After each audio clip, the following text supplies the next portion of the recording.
सबको जय मसीह की। एक बार फिर मैं प्रभु को धन्यवाद देता हूं कि आज एक और सुंदर दिन प्रभु ने दिया कि आज फिर हम प्रभु के वचन के ऊपर मनन करें। तो आइए आज के वचन पर मनन करें। इससे पहले हम अपने सुरों को झुकाएं, अपनी आंखें बंद करें और प्रार्थना करें। स्वर्गीय पिता प्रभु, आपके नाम को ऊंचा उठाते हैं। हम धन्यवाद देते हैं इस दिन और इस समय के लिए। परमेश्वर पवित्र आत्मा, हम आपसे निवेदन करते हैं कि आप मेरे मन के द्वारा सोचें, आप मेरे होठों के द्वारा बातें करें। पवित्र आत्मा, इस समय मैं प्रार्थना करता हूं कि आज आप परमेश्वर के वचन को हमारे लिए खोल दें ताकि उन भेद की बातों को हम सीखने पाए। पवित्र आत्मा, इस सेशन में हम आपकी अगुवाई चाहते हैं, यीशु के नाम में, आमेन आमेन। प्रियो, जैसा कि आप सब लोग जानते हैं कि विश्वास की एक सीरीज में हम स्टेप बाय स्टेप करके आगे बढ़ रहे हैं और आज हम विश्वास की सीरीज के 15वें भाग में जा रहे हैं। और आज जो हम सीखने वाले हैं वो बहुत ही इंपॉर्टेंट है और मैं बहुत उत्साहित हूं परमेश्वर के वचन को आप लोगों के पास लेकर आने के लिए। मैं आपसे निवेदन करूंगा कि आज के इस वचन को आप ध्यान धरकर सुने, क्योंकि आज का वचन बहुत ही सामर्थी है। आज मैं आपसे बात करने वाला हूं कि विश्वास के बीच में आने वाली सबसे बड़ी रुकावट के बारे में। बहुत सारे लोग मैसेज करते हैं, बहुत सारे लोग हमसे बोलते हैं कि विश्वास हमारे जीवन में काम नहीं कर रहा, या वो आज भी एक हारा हुआ जीवन जीते हैं। उनके जीवन के लिए जो परमेश्वर के मकसद है वो फुलफिल नहीं हो पाते हैं। तो आज जो मैं आपके सामने जिस वचन को लेकर के आया हूं वो है विश्वास के बीच में सबसे बड़ी रुकावट, ऑफेंस, यानी कि नाराजगी। आप जानते हैं नाराजगी विश्वास के बीच में सबसे बड़ी रुकावट है। और आप जानते हैं नाराजगी क्या है? किसी के द्वारा कही गई या की गई बात जिससे आप नाराज हैं या आप क्रोधित हैं, या आपने उस बात को अभी तक पकड़ के रखा है, वो नाराजगी है, वो ऑफेंस है। और जानते हैं जब आप इस नाराजगी को पकड़ कर रखते हैं, या उन बातों को जो किसी ने आपके खिलाफ बोली है, किसी ने आपके विरोध में बोली है, यदि आपने उसको अपने दिल में जगह दे दी, तो ये ऑफेंस या ये नाराजगी क्या करेगी? ये आपके प्रेम के जो आपके दिल के अंदर जो प्रेम है उसको ठंडा कर देगी। आप जानते हैं नाराजगी हमारे विश्वास में सबसे बड़ी रुकावट है। और आज हम परमेश्वर के वचन से बहुत सारी बातों को सीखेंगे और मेरी प्रार्थना है कि पवित्र आत्मा हमारी मदद करे कि आज परमेश्वर के वचन को हम अच्छे तरीके से सीख पाएं और समझ पाएं। आइए हम आगे बढ़े। हम एक वचन को देखेंगे, लूका की किताब उसका 17 अध्याय, उसका 1 वचन से लेकर 5 वचन तक मैं पढ़ूंगा। फिर उसने अपने चेलों से कहा, यहां पर प्रभु यीशु मसीह चेलों से बात कर रहे हैं, हो नहीं सकता कि ठोकरें न लगे, परंतु हाय उस मनुष्य पर जिसके कारण वह आती है।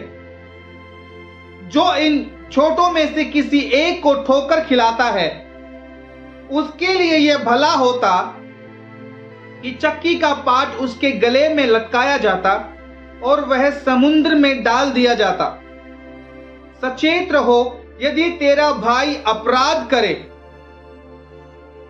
तो उसे समझा, और पछताए तो उसे क्षमा कर। यदि दिन में वह 7 बार तेरा अपराध करे और 7 बार तेरे पास फिर आकर कहे मैं पछताता हूं, तो उसे क्षमा कर। तब प्रेरितों ने कहा, प्रभु हमारा विश्वास बढ़ा। यहां पर हम देखते हैं प्रभु यीशु मसीह अपने चेलों से बात कर रहे हैं। प्रभु यीशु मसीह उन प्रेरितों से बात कर रहे हैं जो आने वाले समय में प्रभु की सेवकाई को आगे बढ़ाने वाले हैं।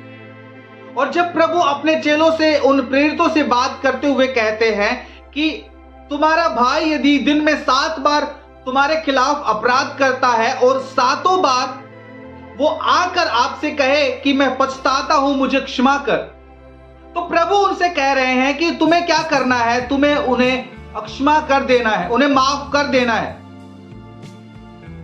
जब प्रभु यीशु मसीह चेलों से ये बात कर रहे हैं, आप ध्यान दें कि चेले क्या उत्तर देते हैं, चेलों की प्रतिक्रिया क्या है। चेलों ने कहा, हे प्रभु हमारे विश्वास को बढ़ा। क्या आप देख रहे हैं, प्रभु यीशु मसीह जब अपने भाई को क्षमा करने के बारे में बात कर रहे हैं, तो चेलों ने कहा, प्रभु हमारे विश्वास को बढ़ा। और क्या आप जानते हैं कि यही चेले प्रभु यीशु मसीह के सेवकाई के 3.5 साल प्रभु के साथ साथ चल रहे थे, और इन्हीं चेलों ने प्रभु यीशु मसीह को देखा पानी पर चलते हुए। तब चेलों ने प्रभु से नहीं कहा कि प्रभु हमारा विश्वास बढ़ा, और यहां तक कि प्रभु ने जब 4 दिन के मरे हुए लाजर से कहा कि लाजर बाहर आ जा, यानी कि तब प्रभु ने लाजर को, जो 4 दिन पहले मर चुका था, जिसको कब्र में रखे हुए 4 दिन हो गए थे, जब उसको जिंदा किया, तब भी चेलों ने प्रभु से नहीं कहा प्रभु हमारा विश्वास को बढ़ा। और बहुत सारे चिन्ह चमत्कारों को प्रभु यीशु मसीह के द्वारा चेलों ने होते हुए देखा। अंधों को देखते हुए देखा, कोढ़ी लोगों को चंगा होते हुए देखा। आप जानते, तब कभी भी चेलों ने प्रभु से नहीं कहा कि प्रभु हमारे विश्वास को बढ़ा। पर जब प्रभु ने कहा कि अपने भाई के अपराध को क्षमा कर, जब वो आकर तुमसे माफी मांगे और दिन में 7 बार आकर 7 बार तुमसे माफी मांगे, तो उसे माफ कर, तो तब चेले कहते हैं कि प्रभु हमारे विश्वास को बढ़ा। प्रियो, मैं आपको आज एक बात बताना चाहता हूं। कई बार लोगों को बीमारी से चंगाई देना आसान है, इसके कि हम हमारा भाई है उसको क्षमा करें, उसको माफ करें। आप जानते हैं, अपने भाई से प्रेम करने से कई बार ज्यादा इजी है बाहर जाकर प्रभु यीशु मसीह के सुसमाचार का प्रचार करना। यह बहुत इजी है। पर आप जानते हैं क्या होगा, मैं एक उदाहरण के द्वारा आपको समझाना चाहता हूं। यदि आप अपने घर में सफाई कर रहे हैं, झाड़ू लगा रहे हैं, और आपने सारा जो कूड़ा है, यदि आप उसको कारपेट के नीचे छिपा देते हैं, अब बाहर से तो वो दिख रहा है कि सुंदर है, पर आपने कूड़े को कारपेट के नीचे छिपा दिया, क्या वो सही है? ये बातें कुछ दिन तक चल सकती है, पर अपने खुद के घर में ये नहीं चलेगा। यही कई बार हमारे साथ होता है कि हम बाहर से चीजें दिखाते हैं, हम बाहर से दिखाते हैं कि सब कुछ ठीक है, पर जो अंदर है उसकी तरफ ध्यान नहीं देते। आज प्रभु आपसे और मेरे से ये बात कर रहे हैं, आज प्रभु हमें सिखाना चाह रहे हैं कि नाराजगियां जो हम लोगों के द्वारा कही गई बातों को या की गई बातों को पकड़े रहते हैं और उसको अपने दिल के अंदर जगह दे देते हैं, तो वो सारी नाराजगियां क्या करती हैं, वो परमेश्वर के प्रेम को जो हमारे मनों के अंदर डाला गया पवित्र आत्मा के द्वारा, उसको ठंडा कर देती हैं और एक बड़ी रुकावट बन जाती है कि परमेश्वर का प्रेम हमारे अंदर से बहने पर। और जब तक परमेश्वर का प्रेम हमारे अंदर से नहीं बहेगा, यानी कि हम प्रेम में नहीं जिएंगे, तो विश्वास काम नहीं कर सकता है। मैं एक वचन आप लोगों के लिए पढ़ना चाहूंगा, गलातियों की किताब उसका 5 अध्याय उसका 6 वचन। यहां लिखा है, क्योंकि मसीह यीशु में न खतना और न खतना रहित कुछ काम का है, परंतु विश्वास जो प्रेम के द्वारा प्रभाव डालता है। यह वचन साफ साफ कहता है कि विश्वास जो प्रेम के द्वारा प्रभाव डालता है। यानी कि जब बहुत सारे लोग आकर बोलते हैं कि हमने विश्वास का इस्तेमाल किया, पर उसने हमारे जीवन में काम नहीं किया, हम बीमारी से चंगे नहीं हो पाए।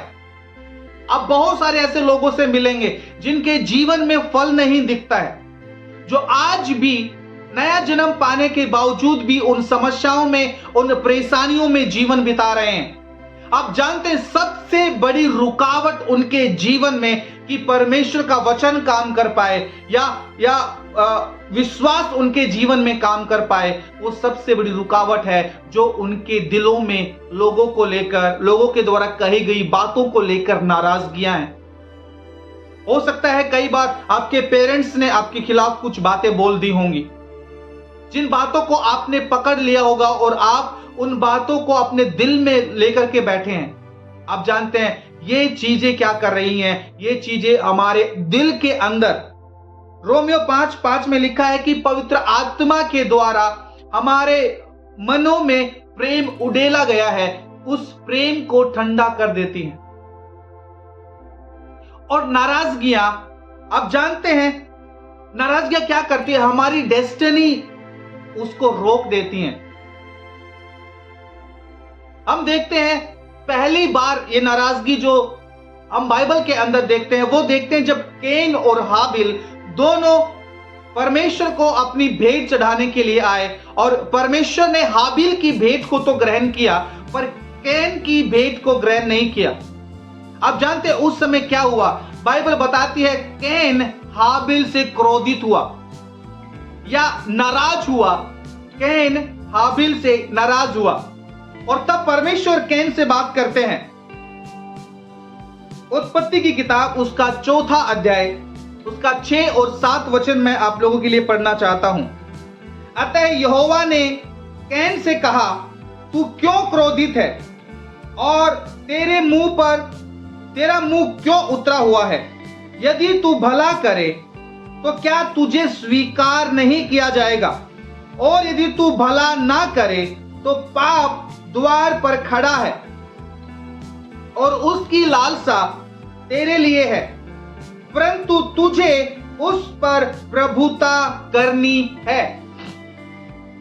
आप इस वचन में ध्यान दें, परमेश्वर इस समय कैन से बात कर रहा है और कैन से क्या बात कर रहा है कि तू क्यों क्रोधित है, तेरे मुंह पर उदासी क्यों छाई हुई है। आप जानते हैं नाराजगी या ऑफेंस को परखने का सबसे आसान तरीका है, आप लोगों को देख सकते हैं उनके आनंद के द्वारा, क्योंकि हम परमेश्वर के उस आनंद के बहते हुए सोते के नीचे हैं।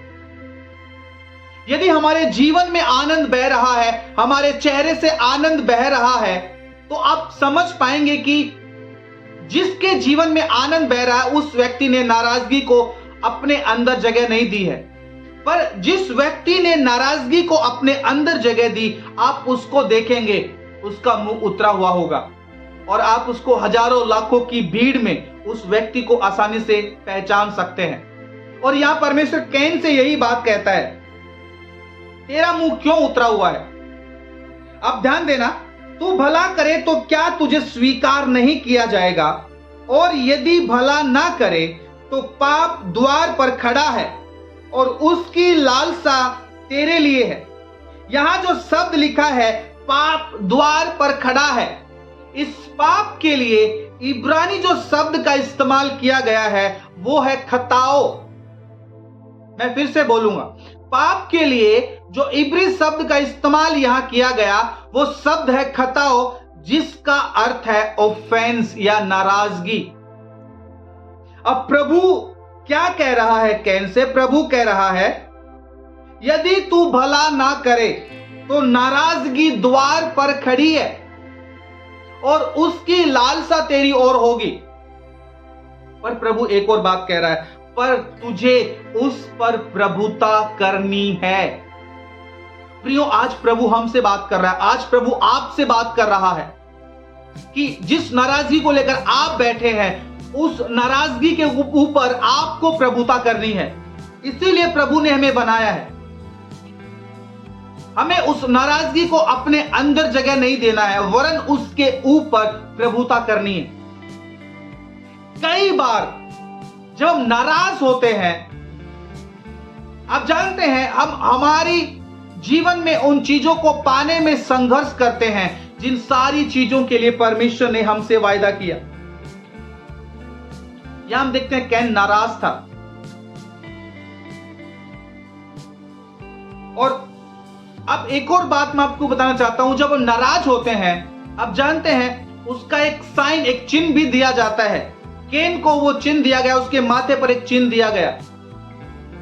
और उसके बाद हम देखते हैं उसकी पीढ़ी में आगे बढ़ते हुए, उसके पीढ़ी से उत्पन्न हुए लेमेक, उसको भी वो चिन्ह ट्रांसफर किया गया।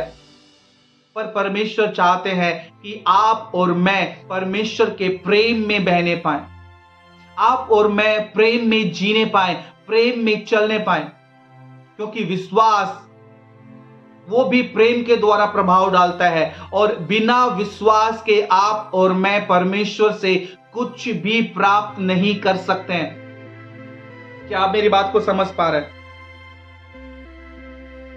मैं मत्ती की किताब 18 अध्याय 7 वचन में जो लिखा आपके लिए पढ़ना चाहता हूं। यहां प्रभु यीशु मसीह कहते हैं, उस मनुष्य पर हाय जिसके द्वारा ऑफेंस होता है या नाराजगी होती है। और रोमियो की किताब उसका 9 अध्याय उसका 33 वचन कहता है, यीशु को ठोकर लगने का पत्थर और ऑफेंस की चट्टान कहा गया। क्यों प्रभु यीशु मसीह को ठोकर लगने की चट्टान कहा गया? क्योंकि जब यीशु मसीह थे इस संसार में, वो जो बातें करते थे वो स्वर्ग के राज्य की बातें करते थे, और बहुत सारे धर्म गुरु जब उन बातों को सुनते उनसे वो नाराज हो जाते थे। आप देखेंगे बाइबल के अंदर कि किस प्रकार से वो धर्म गुरु, वो शास्त्री और फरीसी प्रभु यीशु मसीह से नाराज होते थे। और नाराजगी क्या करती है? ठोकर लगने का कारण। नाराजगी क्या करती है? हमारे जीवन में चीजों को रोक देती है, रुकावट को लेके आ जाती है, हमारी डेस्टिनी में रुकावट लेके आ जाती है। और इसलिए यीशु मसीह को ठोकर लगने की चट्टान कहा गया। इसलिए प्रियो, यदि हम नाराज हैं, किसी से नाराज हैं, किसी के द्वारा की गई बात या कही गई बात से नाराज हैं, तो अब ये समय है कि हम उसको माफ करके हम आगे बढ़ जाएं। क्योंकि जब तक हम माफ नहीं करेंगे, हम हमारे जीवन में आगे नहीं बढ़ पाएंगे। हम हमारे जीवन में फूल फल नहीं पाएंगे, बढ़ोतरी को नहीं देख पाएंगे। यदि आप अपने जीवन के अंदर बढ़ोतरी देखना चाहते हैं, तो आपको नाराजगियों को अपने अंदर जगह नहीं देना है। नाराजगियों के ऊपर आपको और मुझे प्रभुता करनी है। यदि हम फूलना और फलना चाहते हैं, मैं एक वचन आपके लिए पढ़ना चाहता हूं, भजन संहिता उसका 92 वर्स 13, 92 का 13 वचन। वे जो यहोवा के भवन में रोपे गए हैं, हमारे परमेश्वर के आंगनों में फले फूलेंगे। यदि हम परमेश्वर के आंगनों में रोपे गए हैं तो हम फूलेंगे और फलेंगे। एक उदाहरण के द्वारा मैं आपको समझाना चाहूंगा। मान लीजिए आप किसी प्लांट या पेड़ को लगाते हैं और आपने यहां लगाया, आप उसको हफ्ते बाद, 1 वीक के बाद इसको यहां से उखाड़ कर दूसरी जगह पर लगा देते हैं। उसके बाद हफ्ते बाद फिर वहां से उखाड़ कर फिर दूसरी जगह पर लगा देते हैं। तो आप देखेंगे कि उस पेड़ की ग्रोथ रुक जाएगी और आफ्टर सम टाइम वो पेड़ मर जाएगा। प्रियो, यही चीज हमारे साथ भी कई बार होता है। कई बार हम परमेश्वर के प्रेम में चल रहे होते हैं, कई बार नाराजगियां उस प्रेम को ठंडा कर देती हैं। फिर हम कई बार प्रभु के वचन से उत्साहित होकर फिर प्रेम में चलते हैं, फिर नाराजगियां क्या करती है? हमें ठंडा कर देती हैं। ऐसे हम उस मकसद में कभी भी उस मकसद को फुलफिल नहीं कर पाते जो परमेश्वर ने आपके और मेरे लिए रखा है। हमें क्या नीड है कि हम परमेश्वर के भवन में रोपे जाएं, हम परमेश्वर के प्रेम में जड़ पकड़कर आगे बढ़ते रहें, हम नाराजगियों को अपने अंदर जगह ना दें, किसी की बातों को अपने दिल पर ना लें और उनको आशीष देते हुए आगे बढ़ते चले जाएं। आप जानते, जब हम प्रभु यीशु मसीह को देखते हैं, कैसे उनके मुंह के ऊपर थूका गया, उनको कोड़े मारे गए,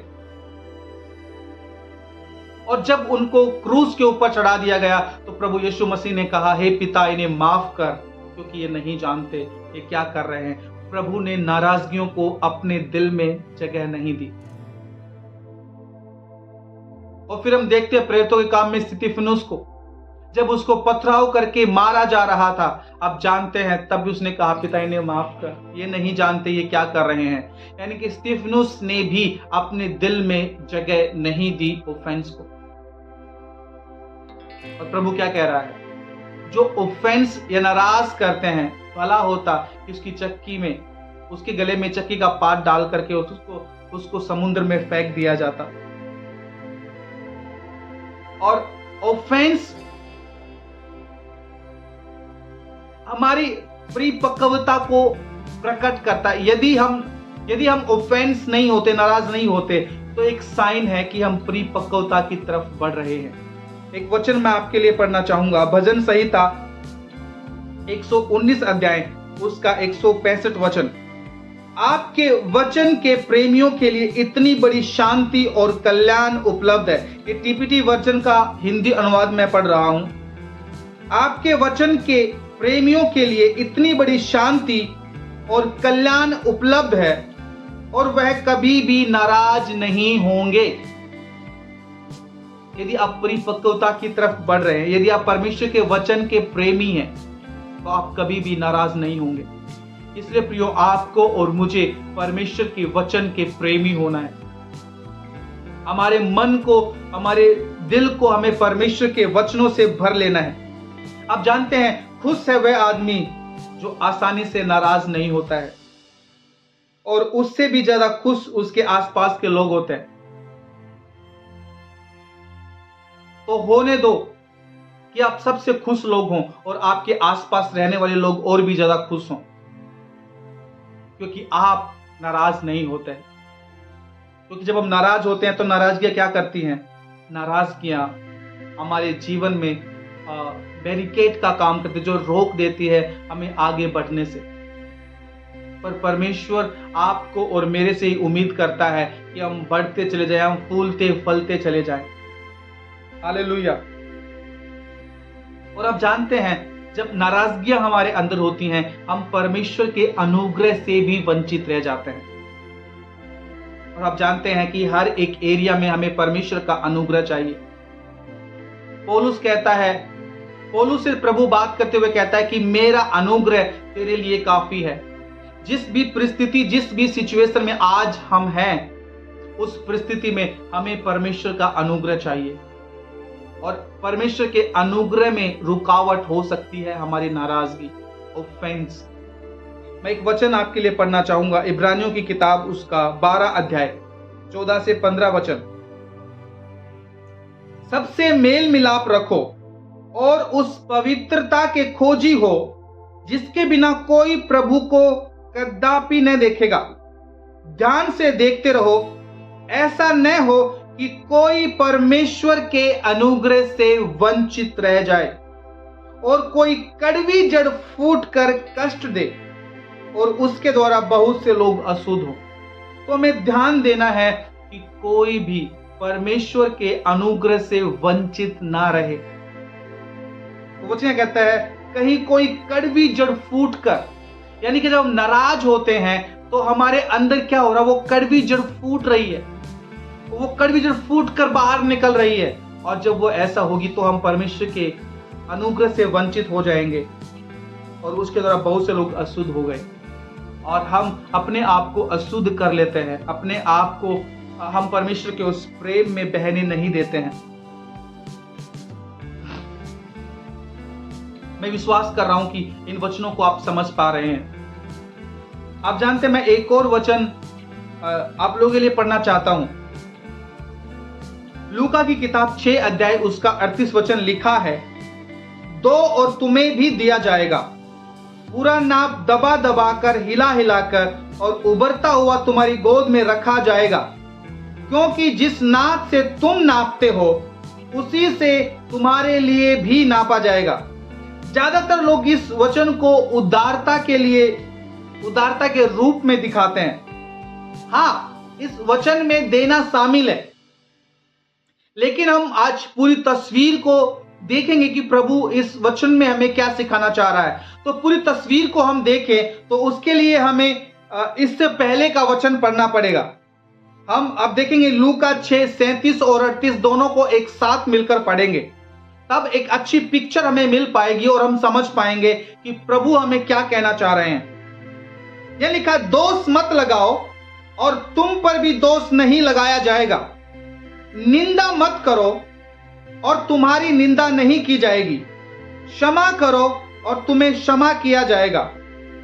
कुछ बातों को प्रभु यहां कह रहा है, दोष मत लगाओ, कहीं तुम पर भी दोष ना लगाया जाए। किसी की निंदा मत करो ताकि तुम्हारी निंदा ना की जाए। और लिखा, क्षमा करो। यीशु ने क्या कहा चेलों से? यीशु ने चेलों से कहा, यदि तेरा भाई 7 बार दिन में तेरे खिलाफ अपराध करे और 7 बार वो पछताए और माफी मांगे, उसे माफ कर। और प्रभु यहां पर भी कह रहे हैं, क्षमा करो तो तुम्हें भी क्षमा किया जाएगा। फिर कहता है, दो तो तुम्हें भी दिया जाएगा।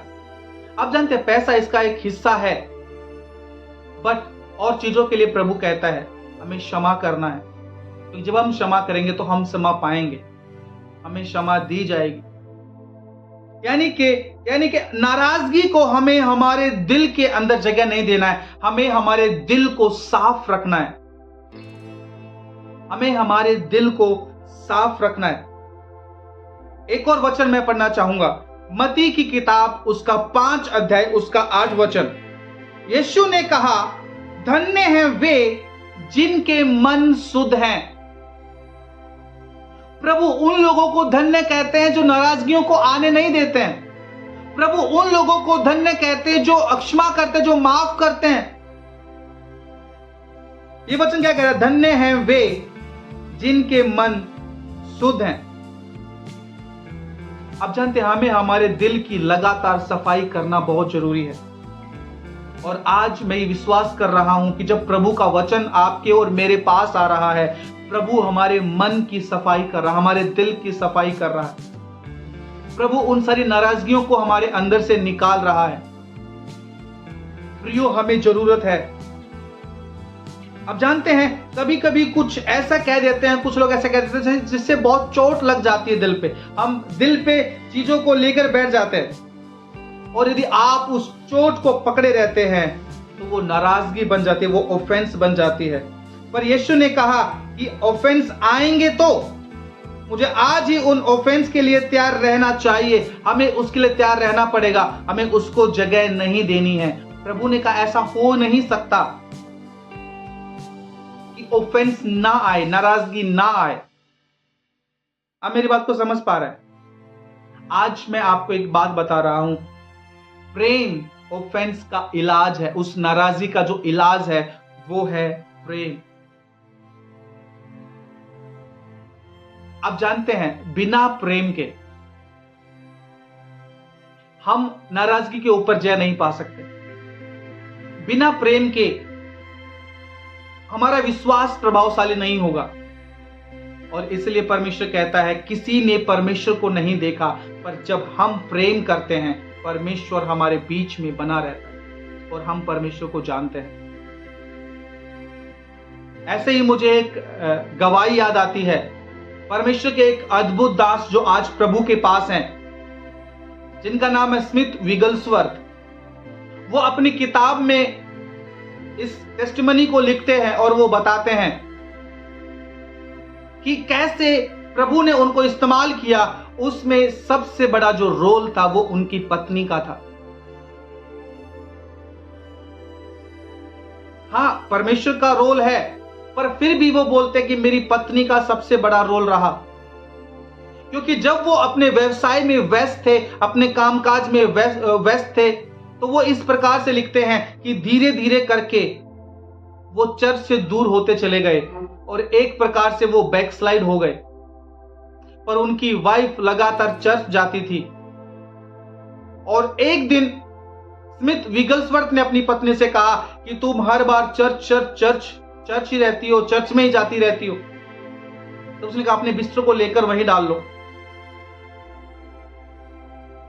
उसके बाद स्मिथ विगल्सवर्थ कहते हैं कि शैतान हमें इतने ही वचन याद करने देता है जिससे वो टेम्पटेशन में लोगों को डाल सके।